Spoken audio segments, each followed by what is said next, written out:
Namibia. This is RAKS, and as we all know that this month of May is dedicated to mental health illnesses, and it's the month of mental health awareness.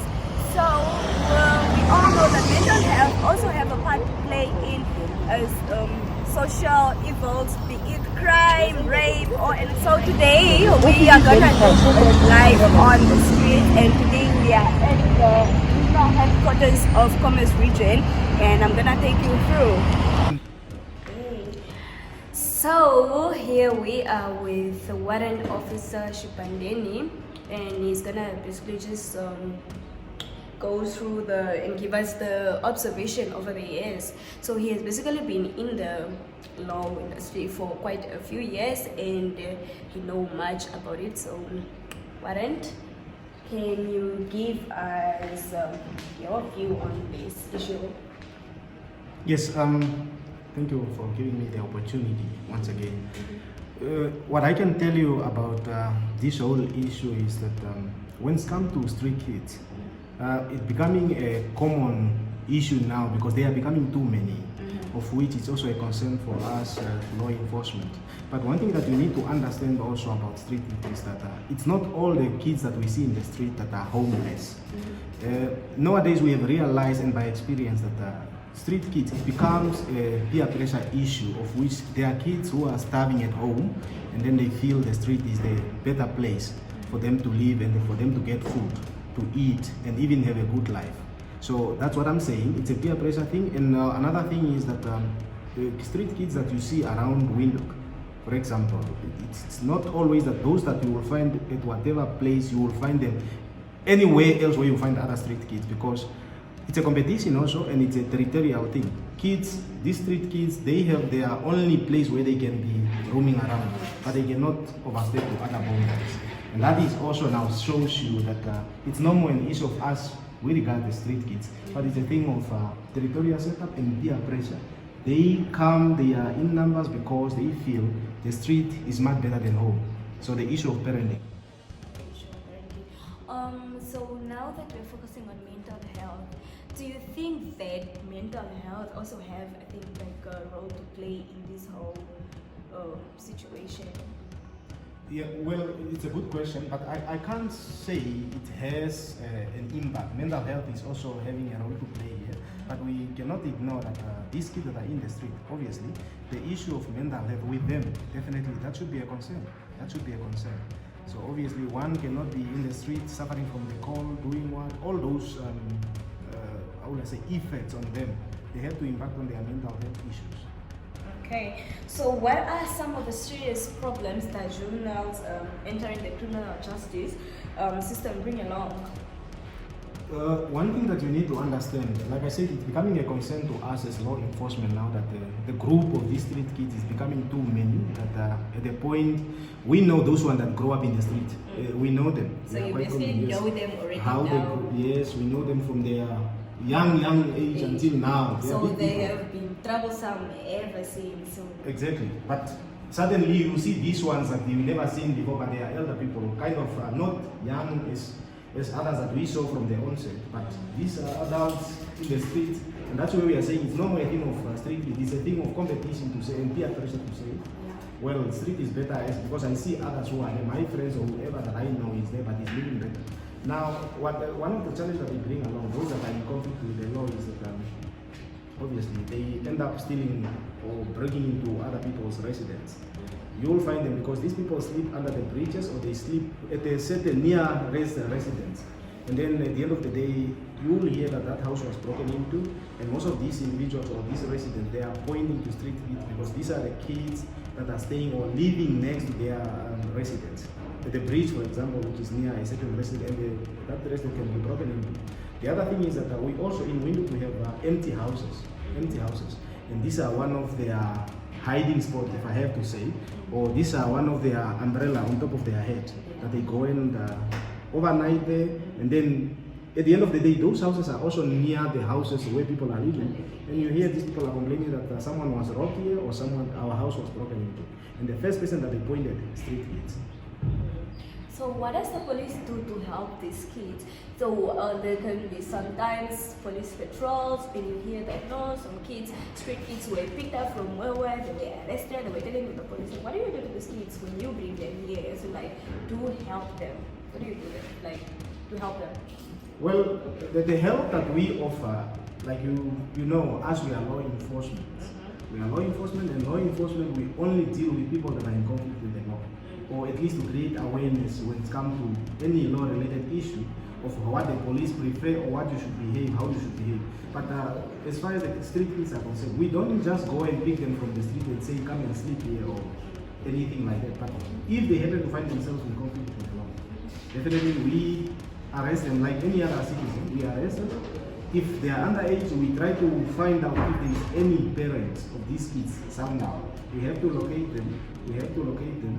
Parents or guardian, we have to locate them and make sure that we follow the proper channel, because a person who is underage obviously have to be arrested or sort of in the presence of the parents or a guardian. So we have to follow that procedure, and we deal with them at ICTs, and then we detain them at our holding cells. Once we detain them, obviously, we keep them there until they appear in court if they have to, or if they have to be released in the presence of the parents. Then we just deal with it like that. Okay, so like these kids, what you're trying to say is you don't keep these kids here, you take them for rehabilitation somewhere else on where they will have to get the help they need. Yeah, with regard to, yes, I get your question. With regard to rehabilitations, once we happen to arrest one of the street kids, or we detain them and then there is a case against them, whether it's a street kid or any other young kid, if there is a case against them, then we arrest them. Obviously, the process has to go on. They have to appear in court. If the court feels that there is a need for this child to be coming for trial, and then they have to go for trial at court. But still, we keep them in our custody, unless otherwise they are granted bail by the court of law. Now, once they are sentenced in court, then obviously they have to be sent. They have to be sent to correctional services, and then that's where they have to go for rehabilitation. Warrant officer, have the police ever organized awareness campaign?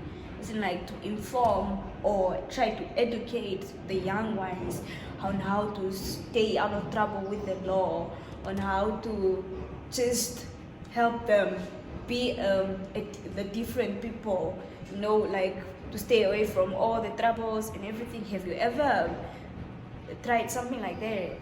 Well, I have to admit that is another good question. And now that you asked that question, I have to tell you that specifically deals with my office. So yes, we are, in fact, we are busy preparing awareness campaign. As I'm speaking, we are busy working on a campaign called Get Involved Community Policing Campaign. Now that campaign, it's actually generally meant for the whole public, but specifically when it comes to the street kids, not only street kids, but the young kids, or sort of juveniles. We do want to emphasize on what they need to do for them to make sure that they do not get into conflict with the law.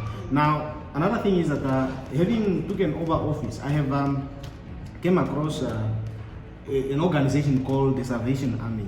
The Salvation Army, I was actually doing a research, and then I come up because I'm trying to look at ways that we can help, more especially this one now targets street kids. So what I have done is I hook up with them, and then obviously they have introduced their program to me, and I felt it's one of the programs that we can align the street kids, for example, because this organization deals with the poor.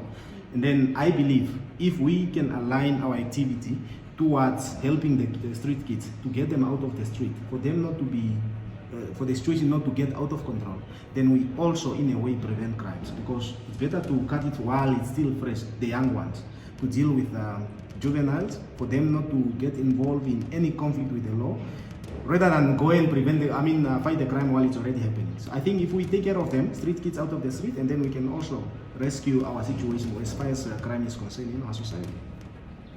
So warrant officer, like you say that there is a group like the Salvation Army that might collaborate with the police in this issue on how to help the young ones out there with staying out of trouble with the law. So if there's any other organization out there, how do they approach the police, like to connect with police and try to do something for the young ones?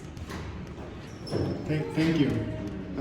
What I can say is that it's true. Like I said, we are looking at many ways how we can help the youth, especially the street kids, to get out of trouble.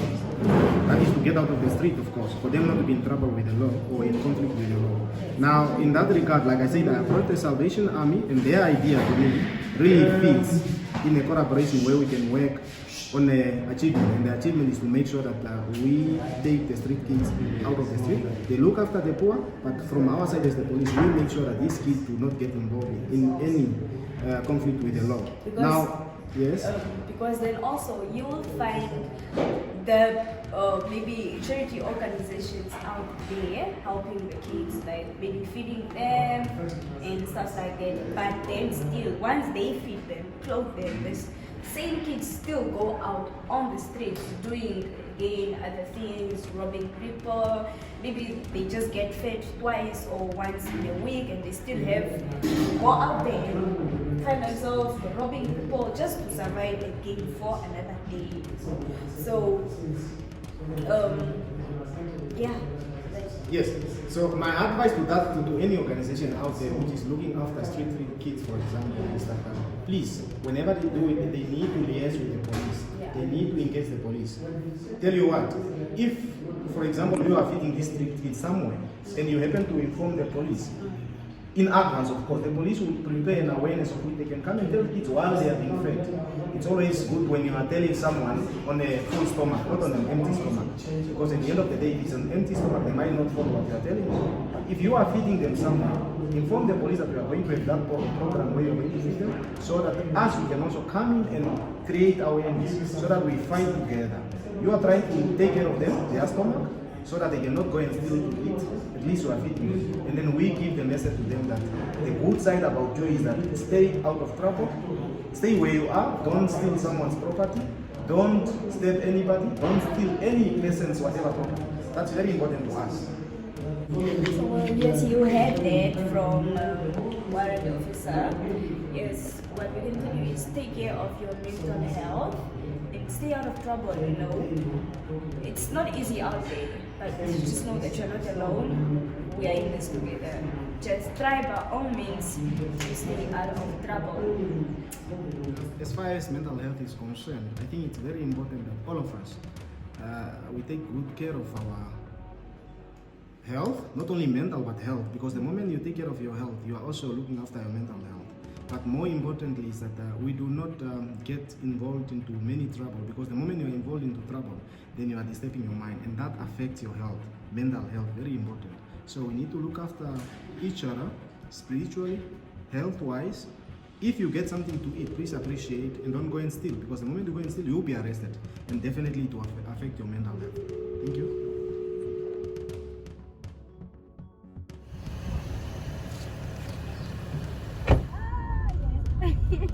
I don't know, but they just acting with the uniform.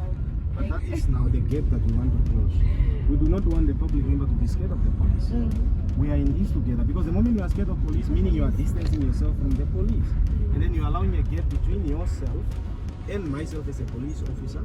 And that is already a problem as far as crime is concerned, because that gap you are leaving behind is where crime will fall. And we are trying to close that gap. We need to be together. We need to glue together. Yeah, but that is an old school thing. I mean, we are in policing in democracy. So you need to understand that policing in democracy, we need to be together. The public is the police, and the police is the public. I'm from the public. Some of us, we are from the same house, and then here you are telling me because I put on uniform, you are scared of me. I do understand, for respect's sake, I do understand when someone says, I'm scared of the police. Because of the uniform, you respect the uniform. In actual fact, that is not being scared. You just respect the uniform when they put it on. But at the end of the day, we need to make sure that we speak, we engage, we have conversation, so that we can find solutions to crime. Activists, join the random acts of kindness Namibia. Namibia.